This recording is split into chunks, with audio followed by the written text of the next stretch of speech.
figura do macaco pesado, aquele que quebra o galho,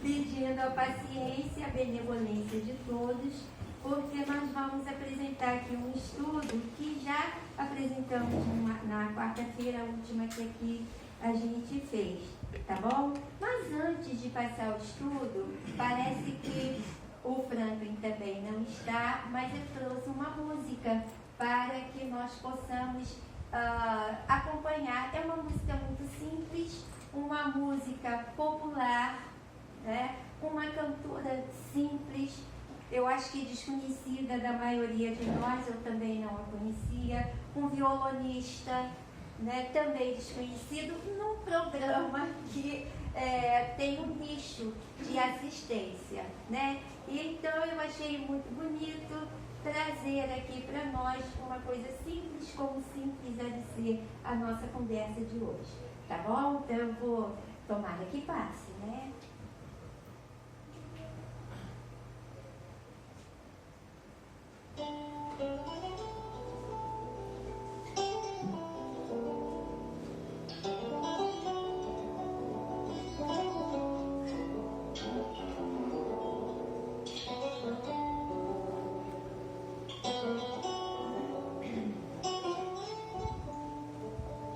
Vocês estão ouvindo? Ave Maria, dos seus andores, rogai por nós, os pecadores, abençoai essas terras morenas, seus rios, seus campos e as noites serenas, abençoai as cascadas e as borboletas que enfeitam as matas. Ave Maria, cremos em vós, Virgem Maria, rogai por nós, ouvi as preces, murmúrios de luz, que aos céus acendem o vento conduz a voz, Virgem Maria, rogai por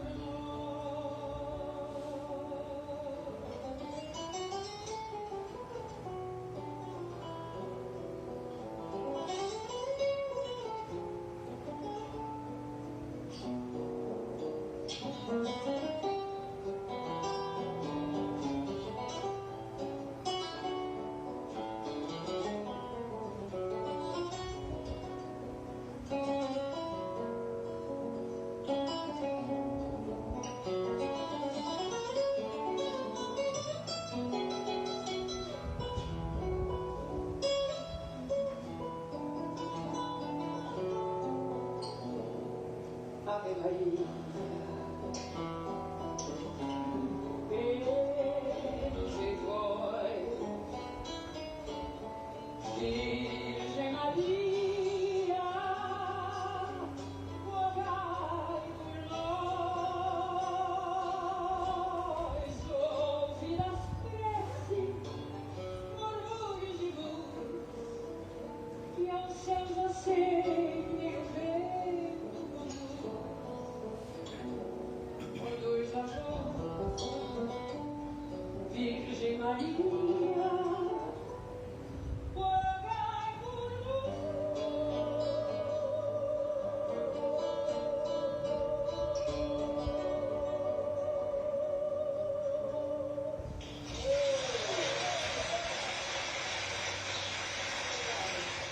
É para lembrar de Cecília.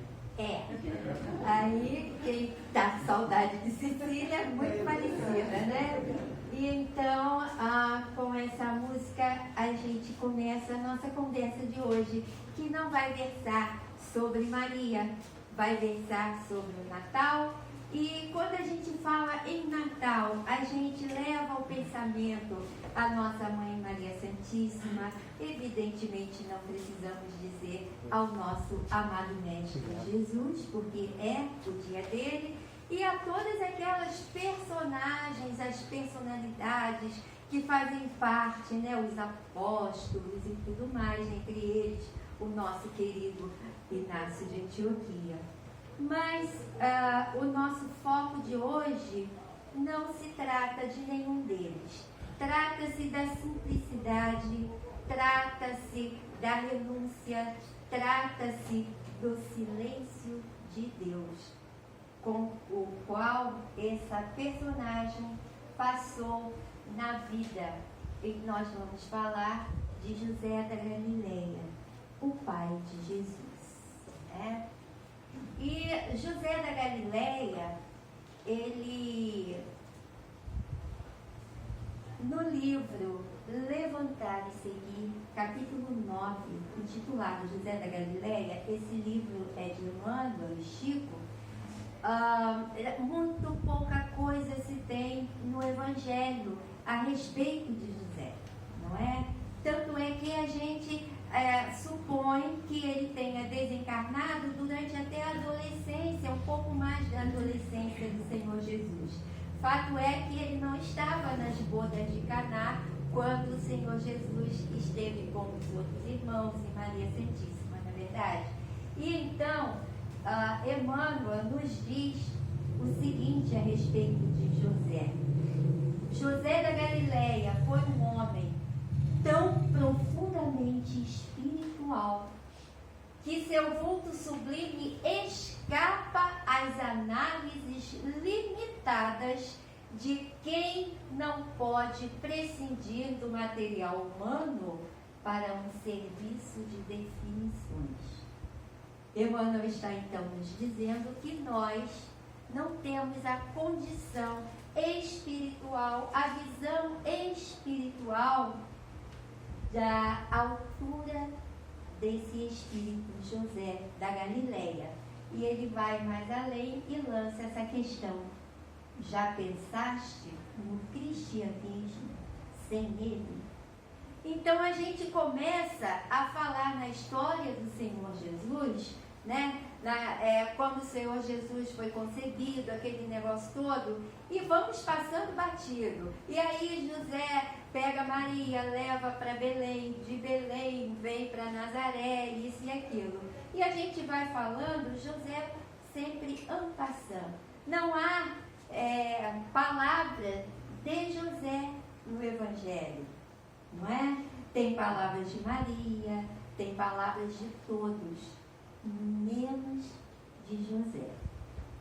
Então nós vamos fazer um estudo bastante simples, mesmo porque eu não tenho altura espiritual para ir, né, fundo nessa personagem. E então a gente vê que no Evangelho José é tido como um homem justo, a quem Maria foi entregue por Deus. E o que é um homem justo? É um homem que está em paz com Deus, segundo os preceitos judaicos, que pratica a justiça nas relações humanas. É um homem puro diante de Deus. Então não foi à toa que o apóstolo Mateus, né, se referiu a José como um homem justo. José, bem Jacó, né, o filho de Jacó, já conquistara muitos valores em épocas remotas, nos processos comuns das vidas sucessivas. Ou seja, ele já tinha passado pela sua fieira de evolução. Era um varão que trazia no coração a bondade, a justiça e nos seus atos de viver a obediência às leis do Senhor. Tinha a simplicidade como norma de vida e profissionalmente dedicava-se à carpintaria. Então, vejamos os atributos que o Espírito Miramês, no livro Maria de Nazaré, emprega para nos mostrar, nos apresentar a José. Trazia no coração a bondade, a justiça e nos seus atos de viver obediência às leis do Senhor. Tinha simplicidade como norma de vida.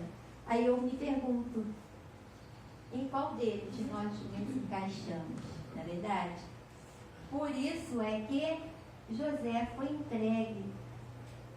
Jesus foi entregue a José. E uma curiosidade que Miramês, naquele livro ali, né, Maria de Nazaré, nos traz, quanto às plantas, dedicava-se com amor. Era grande conhecedor de ervas curativas desde menino, porque, segundo Miramês, a mãe de José, ela era uma médium de cura e uma grande conhecedora da flora, e ela usava as ervas e curava muitas pessoas, e ela ensinou a José a lidar com as ervas. Por isso José teve facilidade para aprender a trabalhar com os essênios na cura dos enfermos. Como assim com os essênios? José, ele foi um adepto dos essênios, dessa seita dos essênios. José, ele ia à sinagoga, né? E muitos na sinagoga eram essênios e viviam a sua vida dando a Deus o que é de Deus, a César o que é de César, e viviam na sua fraternidade, né? E depois passaram a pregar o Evangelho do Senhor Jesus. E José, ele também conhecera os essênios na sinagoga, né? Ele foi procurado por um deles e foi convidado pela sua inclinação ao bem, à simplicidade, pela sua aura de homem justo. Ele foi convidado a conhecer a fraternidade dos essênios. E ele se ouve muito bem, sentiu-se muito bem e continuou a frequentar a fraternidade dos essênios.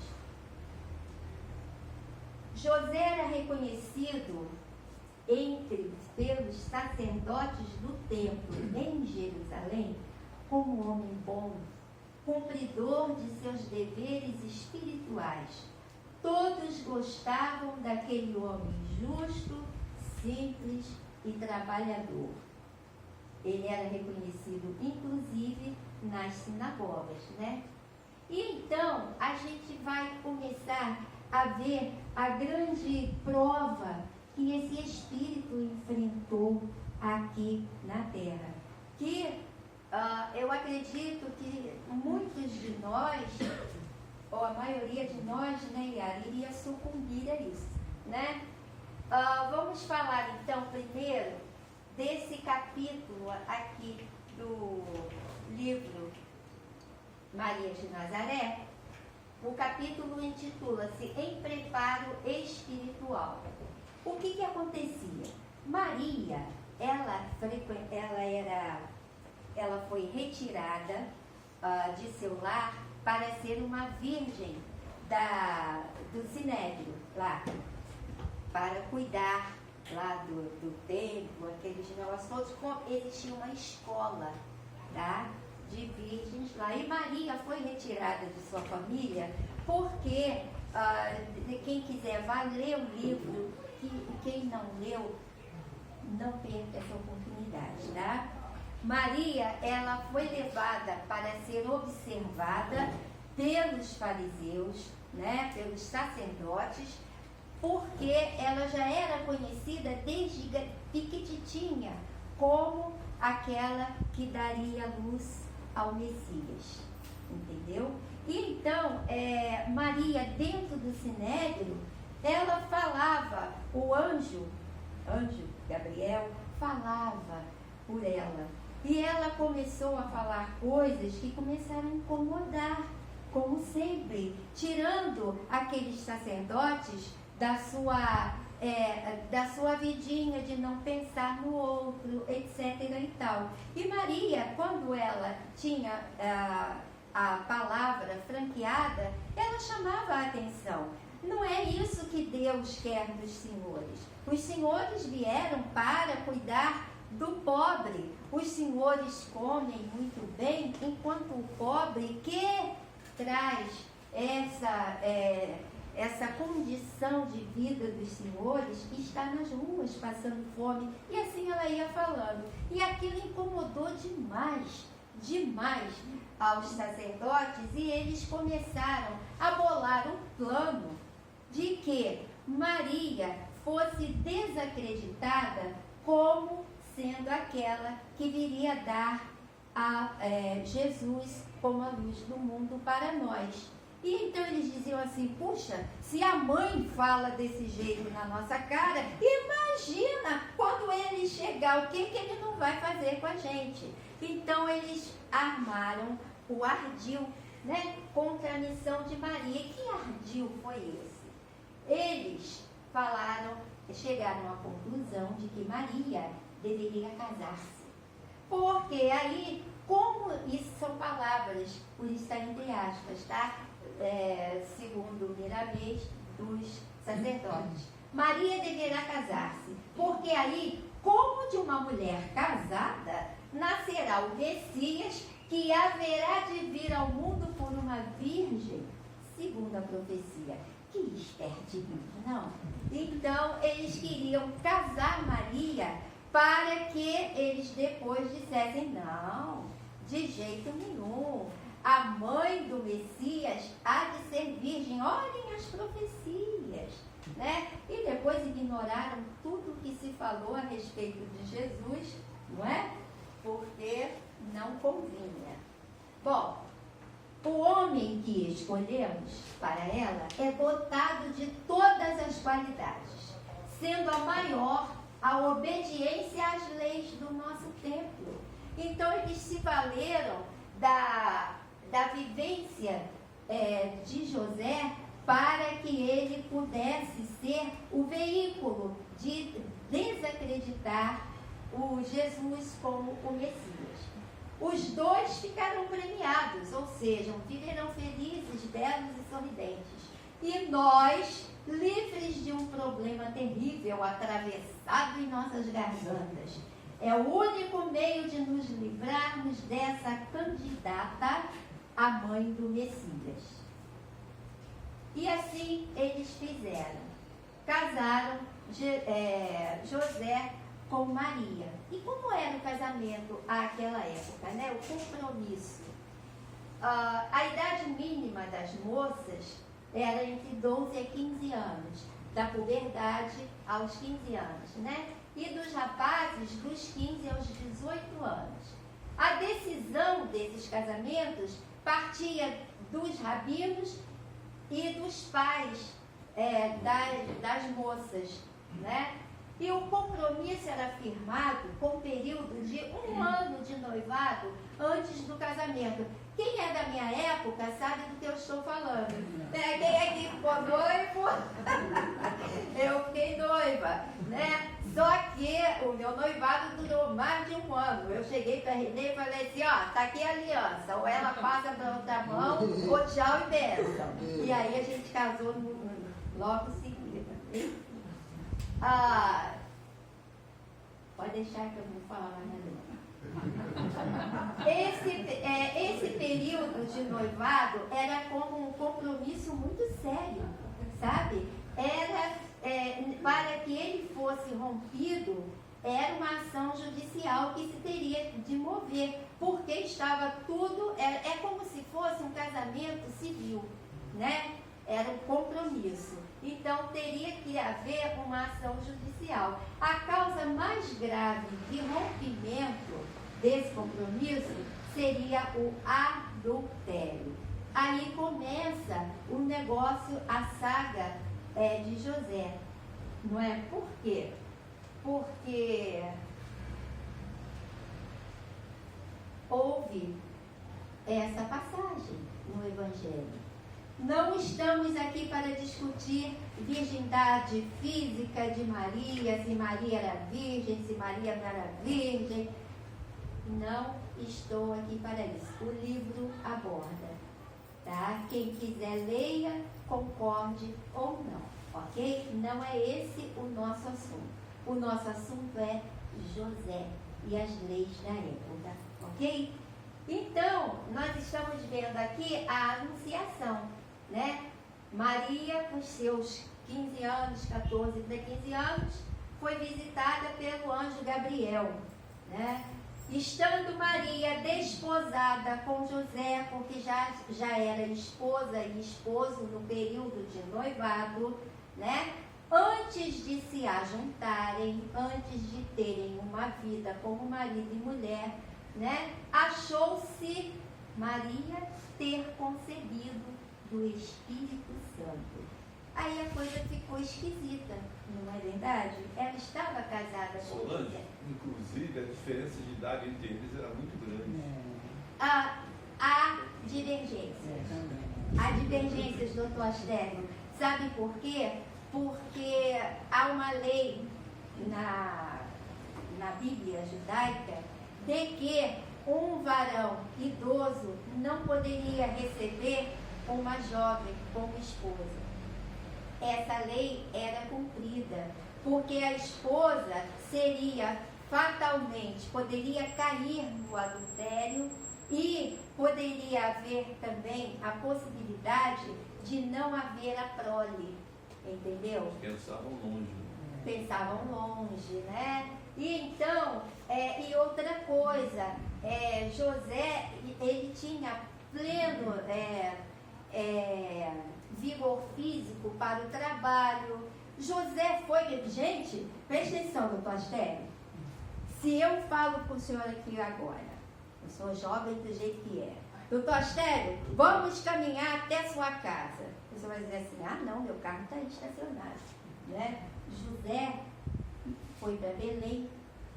De Belém, José foi para o Egito.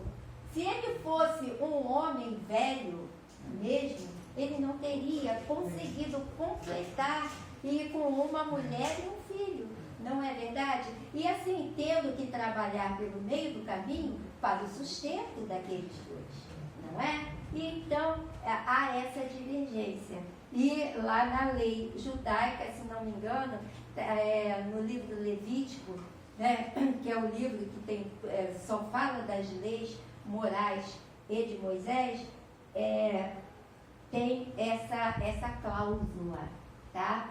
Então José, seu marido, como era justo e a não queria infamar, intentou deixá-la secretamente.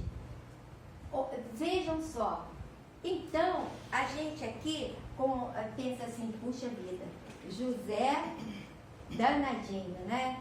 Maria engravidou, ele se mandou e deixou Maria. Não. José, ele não queria infamar Maria. O que significava infamar Maria naquela época? Adultério. Se ele não tinha tido relação com ela, de onde vem aquele filho? Adultério. E ele, retirando-se da relação dos dois, toda a culpa cairia sobre ele. Porque há lá no Deuteronômio, né, a Bíblia é um espetáculo, conta todas essas fofocas pra gente. Então, que o homem tem lá pecado das mulheres e pecado dos homens. Conta tudo. Então, se o homem engravidasse a mulher e a abandonasse, sobre ele cairia toda a infâmia. Ele seria expulso. Ele teria que pagar pelo seu erro. Entendeu? Então, José, seu marido, era justo. E tentou ter essa ideia. Eu vou deixar Maria por isso, isso e aquilo. Acontece que José tinha uma mediunidade chamada onírica. Eu aprendi isso com Arthur Valadares, né? Mediunidade onírica, ou seja, ele sonhava E o negócio aparecia. Só que José ele não sonhava comigo como a Joia. Paulinho, sonhei com você essa noite, a gente esteve junto no Magdala, não sei o quê. Não, José sonhava com Gabriel, anjo Gabriel. José era íntimo dos anjos. José não era uma pessoa qualquer, não é verdade? E então, ele intentou. Aqui está ele, Maria dizendo a ele, e ele pensando, o que eu vou fazer? Não é? Após isso, o que acontece? Vai, meu filho, vai não? Ó, acabou a pilha. Ana Clara. Após isso, o que acontecia? Então, vamos primeiro falar o que era uma mulher ser infamada, né?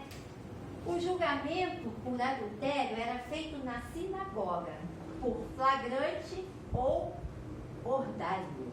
Aprendi essa palavra, né? O Astério deve saber o que é ordalho. Gente, o que é isso? Aí, se estiver errado, lá no dicionário diz que ordalho é uma causa que tem ação probatória, tá certo? Mais ou menos isso, você tem que provar. Você chega lá e fala assim, eu acho que a Mauri roubou meu dinheiro. Vamos lá, vou dar parte de Amauri e eu vou ter que provar lá em juízo, esse é o tal do ordalho. Ou no flagrante, como foi o caso da mulher adúltera, na passagem do Senhor Jesus. A pena para o adultério confirmado era a morte, tanto do homem quanto da mulher, envolvidos no ato delituoso. O homem adúltero e a mulher adúltera, tá? Aí tem lá o ritual do ciúme, água amarga. O que é isso? Gente, o Moisés era muito doido quando escrevia essas coisas. Olha só, o ritual do ciúme. O homem ficava enciumado da sua esposa, né? Digamos que o nosso amigo ali chegasse e falasse assim pro sacerdote, olha, eu estou com ciúme da minha esposa, estou pensando que ela está me traindo, mas eu preciso provar isso. Então, ele levava a esposa à presença do sacerdote, sabe? A presença do sacerdote. E aí o sacerdote fazia o quê? Fazia o ritual da água amarga. O que era isso? Gente, era uma água santa, que tinha um troço lá misturado, né? Segredo lá deles. E essa água, o sacerdote recolhia toda a sujeira, toda a poeira que estivesse no chão, no piso do templo, naquele momento, misturava nessa água. E a mulher que era apresentada ao sacerdote, o sacerdote falava, você está traindo seu marido? Não, senhor. Você não está traindo seu marido, então você vai beber isso aqui. Eles tinham que levar um manjar também. Um manjar e a tal da água amarga o sacerdote pegava. E a mulher tinha que beber aquilo. Qual era o resultado disso? Era uma água que o sacerdote amaldiçoava. Olha o efeito psicológico disso, né? Amaldiçoava aquela água, dizendo que a mulher ia secar as pernas e o ventre ia inchar, e ela ia ficar estéril.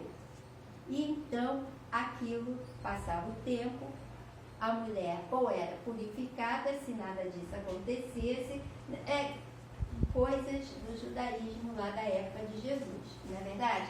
E diz um apócrifo aí, eu acho que foi, não sei se foi Tiago, disse que Maria passou por esse negócio aí da água amarga, entendeu? Bom, a modalidade de morte era lapidação. Isso aí também há controvérsia, porque ela engravidou.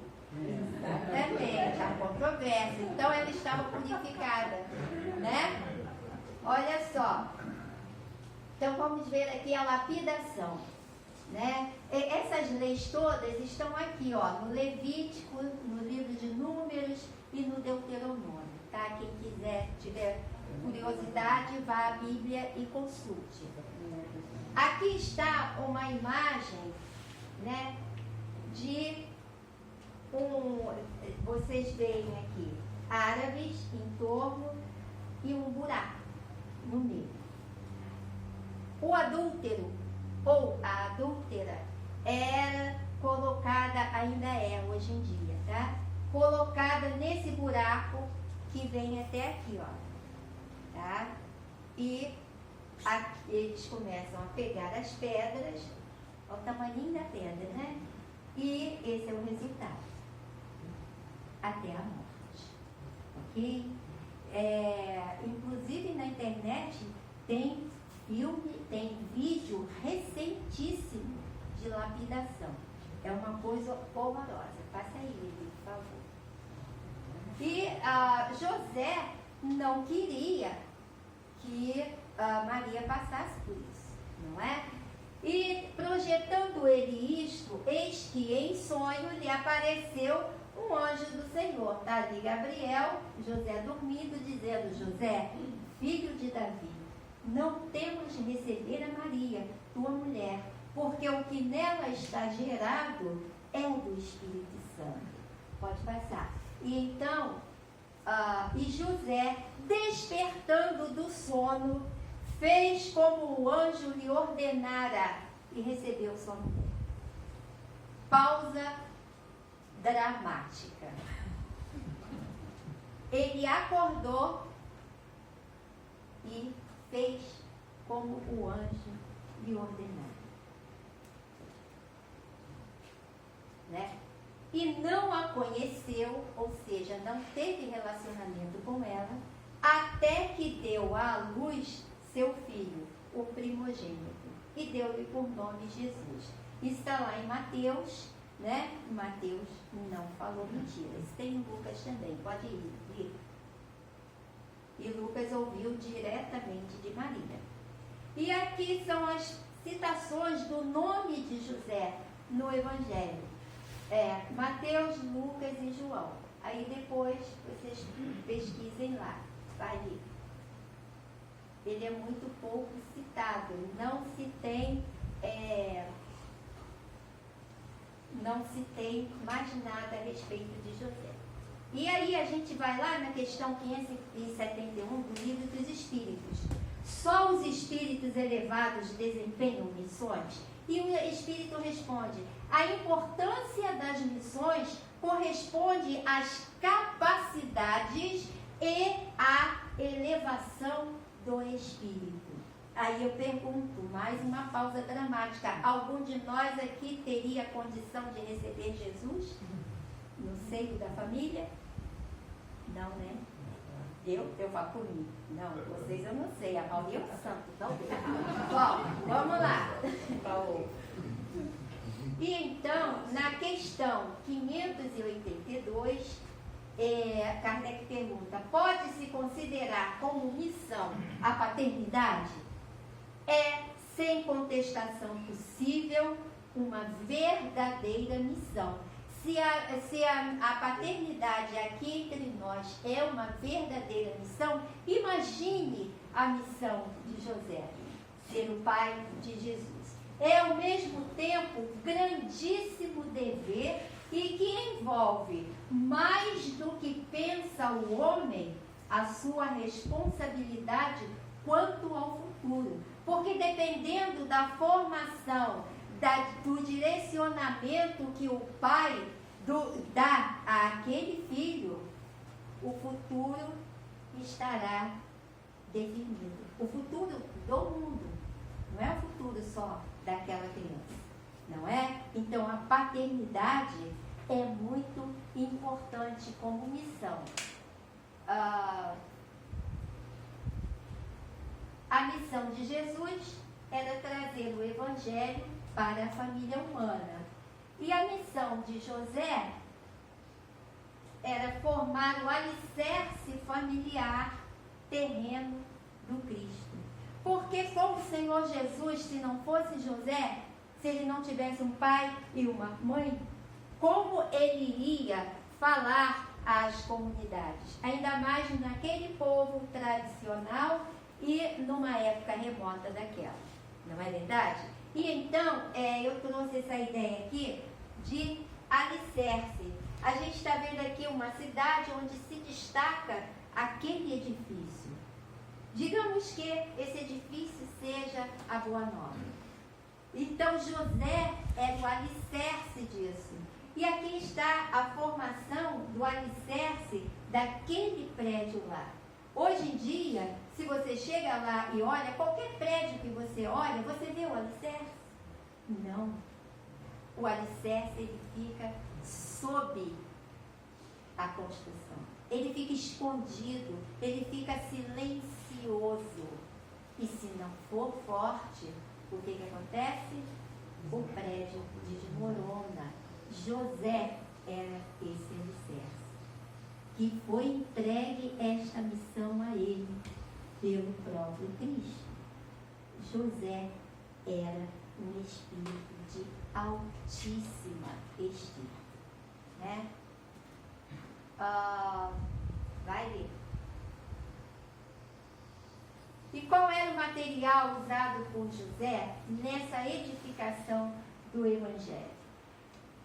José tinha a fé, José tinha a obediência, José tinha a justiça, José tinha a humildade, a resignação e a simplicidade. Deixa eu pegar um negócio aqui, por favor.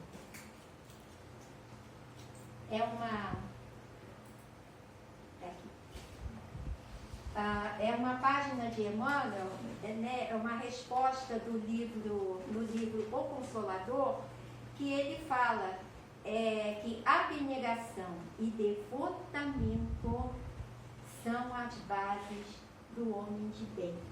José tinha abnegação. Abnegação significa obediência extrema, desprendimento, superação do egoísmo.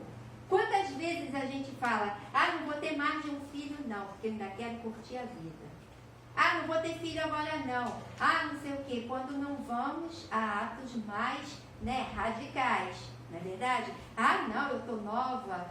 Não, nossa, meu corpo, meu corpo, minhas regras, etc e tal.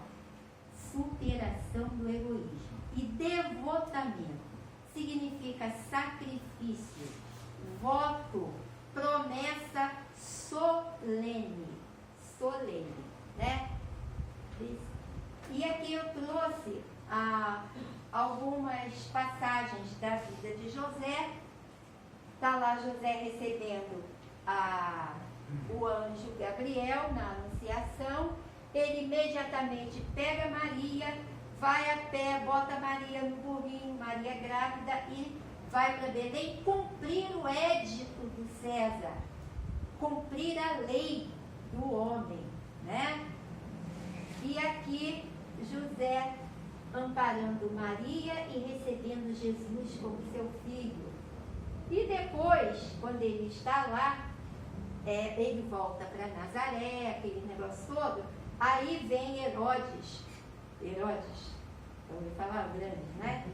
E aí o que acontece? Gabriel retorna e fala assim, José, pega sua mulher e seu filho e bota o pé na estrada, vai para o Egito que Herodes vai matar a criançada toda. Gente, olha só, primeiro a fé, né? Porque, olha, Sueli, a gente acorda de madrugada, isso é de madrugada, aí fala assim, eu acho que eu sonhei com alguém dizendo para eu fazer minha mala, largar minha casa e ir embora. Né? Assim, isso é coisa da minha cabeça, não é verdade? Né? E assim, ele imediatamente foi para o Egito. Pegou Maria e Francisco, Maria e Jesus, e meteu o pé na estrada para o Egito, longe para caramba, longe, a pé. olha, era ladrão para todo canto, assaltante, era bicho, era fera, e eram os guardas de Herodes em toda a estrada, pegando as crianças.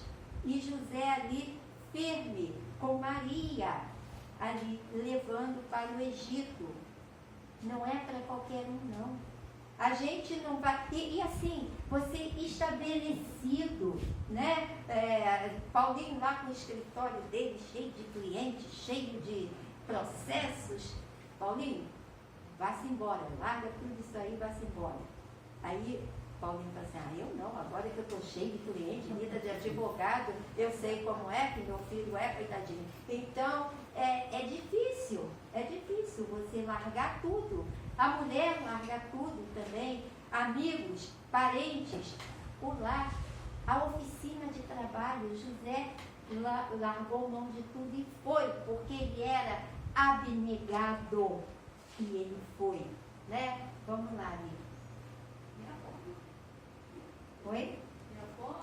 E a fome, pois é, menina.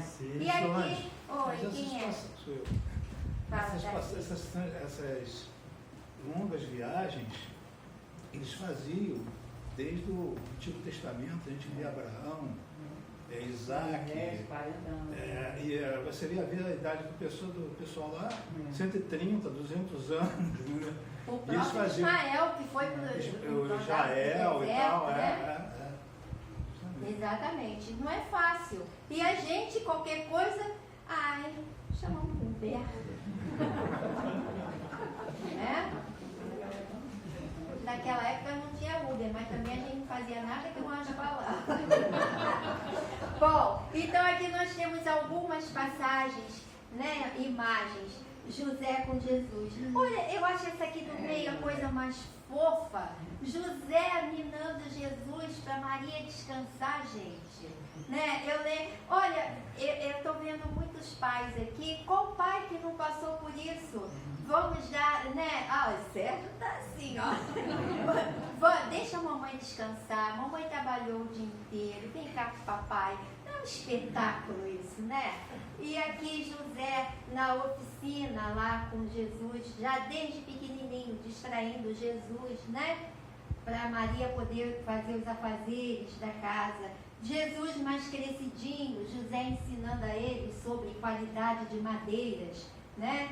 Aqui José, Jesus, Maria, em família, em distração ali ao ar livre, né? E aqui os dois ensinando a Jesus sobre a natureza, ensinando, vamos botar isso tudo entre aspas, tá? Porque José às vezes tinha que se esconder de Jesus porque não etava a superioridade de Jesus, né? Aí Maria até diz, eu já falei isso aqui, Maria, ela contando ao mago egípcio que foi visitá-la para conhecer Jesus pequenininho, ela fala assim, às vezes eu me sinto mais filha dele do que mãe e não tenho o que fazer por ele. Porque eu e meu marido, que às vezes se esconde porque não sabe o que fazer com ele. Tamanha é a discrepância, né? E ele, percebendo isso, retorna a ser criança para nos deixar mais à vontade. Né? Então, um espetáculo, né? Aí, vai lá ali. Essa aqui, que coisa mais espetacular, né? José e Jesus, pai e filho. Vai ler. Aquele naturalmente fazia perguntas e que eles não tinham como responder. Não tinha como responder, né? José foi um vitorioso. Essa é uma página aqui de Emmanuel, também, do livro Harmonização, né? Aí está aqui, Emmanuel diz o seguinte: a campanha da vitória do bem empolga os corações. Importa recordar, porém, que o V simbólico reclama companheiros que lhe organizem a afetividade desejável. Vitória é a coroa da luta e nunca surgirá sem um V de visão, vigilância, valor e vontade.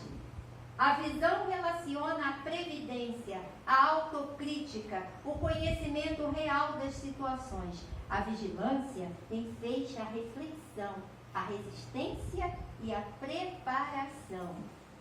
O valor constitui a coragem, a renúncia, o caráter. A vontade representa a determinação, a disciplina, o poder mental. José foi um vitorioso. E a gente vendo os atributos de José, a gente automaticamente vai para aquela página, o homem de bem. Aqui estão alguns dos atributos do homem de bem que a gente fica ali ciscando para ver se acha algum que possa se encaixar mais ou menos na gente. José tinha os atributos do homem de bem, né? Enfim. Aí a gente volta ao questionamento do Senhor Jesus. Do Senhor Jesus, de Emmanuel. Já pensaste no cristianismo sem José? E ali está uma representação do retorno de José à pátria espiritual, né? Jesus ao seu lado. E então, para terminar um pouquinho mais só de tolerância, eu vou ler esta página aqui toda de Emmanuel, que é uma página espetacular.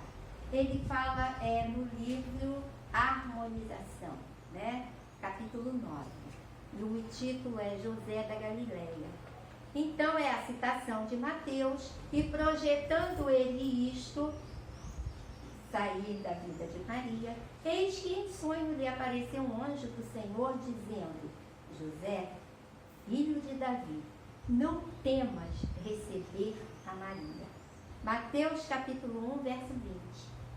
E aí Emmanuel fala o seguinte: em geral, quando nos referimos aos vultos masculinos que se movimentam na tela gloriosa da missão de Jesus, atendemos para a precariedade dos seus companheiros, fixando quase sempre somente os derradeiros quadros de sua passagem no mundo.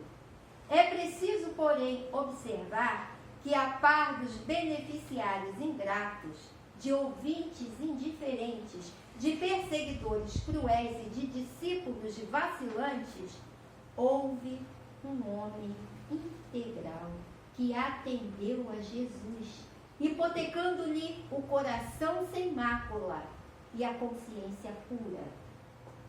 José da Galileia, aquela frase do início do nosso estudo, foi um homem tão profundamente espiritual que seu vulto sublime escapa às análises limitadas de quem não pode prescindir do material humano para um serviço de definições. Já pensaste no cristianismo sem ele? Quando se fala excessivamente em falência das criaturas, recordemos que houve tempo em que Maria e o Cristo foram confiados pelas forças divinas a um homem. Foram colocados nos ombros de José.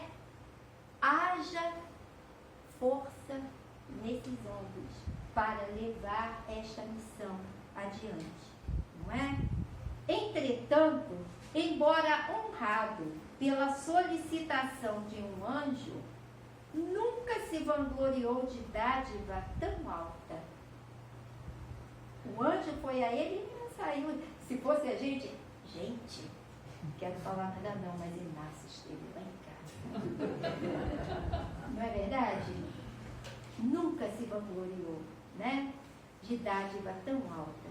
Não obstante contemplar a sedução que Jesus exercia sobre os doutores, nunca abandonou a sua carpintaria. Olha, isso aqui é de suma importância. A gente vê criancinhas aí que são inteligentes, né? E os pais, o que fazem? Pegam a criancinha, vão exibir. Aí meu filho, olha, aí leva para televisão, e leva para isso, e leva para aquilo, vivendo à sombra daquela criança. E muitas das vezes negociando a criança, né? José nunca abandonou a carpintaria, porque era o sustento da família. Olha que lindo. O mundo não tem outras notícias de suas atividades senão aquelas de atender às ordenações humanas, cumprindo um édito de César, e as que novo mostram no templo e no lar, entre a adoração e o trabalho, sem qualquer situação de evidência, deu a Jesus tudo quanto podia dar, incluindo seu silêncio, porque quem veio para falar foi Jesus, não ele, né?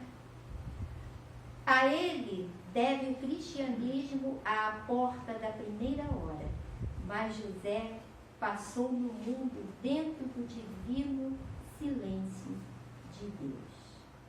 Essa é a página de Emmanuel, o divino silêncio de Deus, mesmo sendo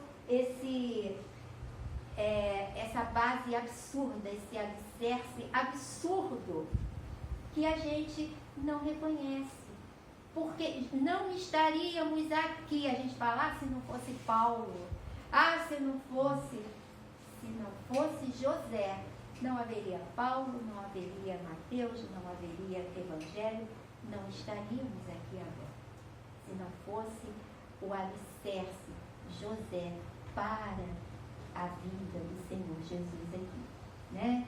E ontem eu ouvi uma palestra sobre Natal que fez duas perguntas que eu gostaria de encerrar com elas. Jesus nos visita todo Natal, é verdade.